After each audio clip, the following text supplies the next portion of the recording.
স্বামী গৌতমানন্দজি মহারাজ রামকৃষ্ণ মঠ ও রামকৃষ্ণ মিশনের প্রেসিডেন্ট নির্বাচিত হয়েছেন। আজ বেলুর মঠে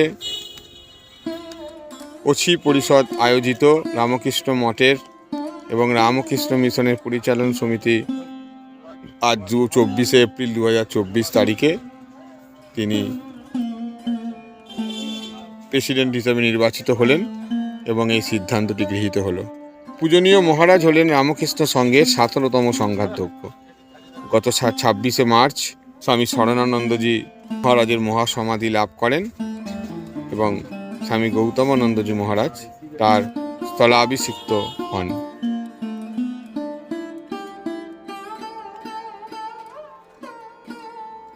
রামকৃষ্ণ মঠের অছি পরিষদের অনুমোদনে 2012 সাল থেকে গৌতমানন্দজি মহারাজ মন্ত্র দীক্ষা দান করা শুরু করেন এবং তার কয়েক বছর পর 2017 সালে তিনি রামকৃষ্ণ মঠ ও রামকৃষ্ণ মিশনের অন্যতম সহ সংঘাধ্যক্ষ হিসেবে নির্বাচিত হন।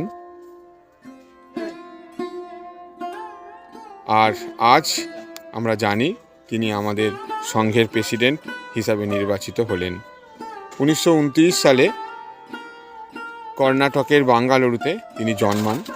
বর্তমানে তার আনুমানিক 95 বছর। আমরা জানি যে আমাদের রামকৃষ্ণ মঠ ও মিশনের যিনি সংঘাধ্যক্ষ হন তিনি রামকৃষ্ণের একটা মিনিয়েচার ফর্ম আমরা বলতে পারি। ঠাকুর এখন ওনার মধ্যে দিয়ে সব লীলা করবেন এবং সব কিছু তার ভাব, তার আদেশ, তার সব কিছু এখন আমাদের সংঘাধ্যক্ষের মধ্যে দিয়ে ঠাকুর করবেন। উনি আমাদের রামকৃষ্ণ মঠ ও রামকৃষ্ণ মিশনের সংঘগুরু। ওনার শ্রীচরণে আমাদের সশ্রদ্ধ প্রণাম, ভালোবাসা। উনি আমাদের কাছে এখন গুরু মহারাজ। আমাদের ঠাকুর হচ্ছেন সচ্চিদানন্দ গুরু আর উনি হচ্ছেন আমাদের তার মিনিয়েছেন ফর্ম হিসাবে গুরু।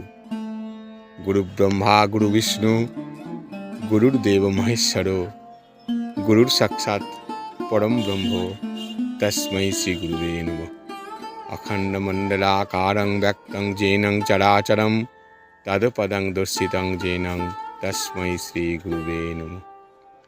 জয় গুরু, জয় গুরু, জয় গুরু, জয় ঠাকুর, জয় মা, জয় স্বামীজি।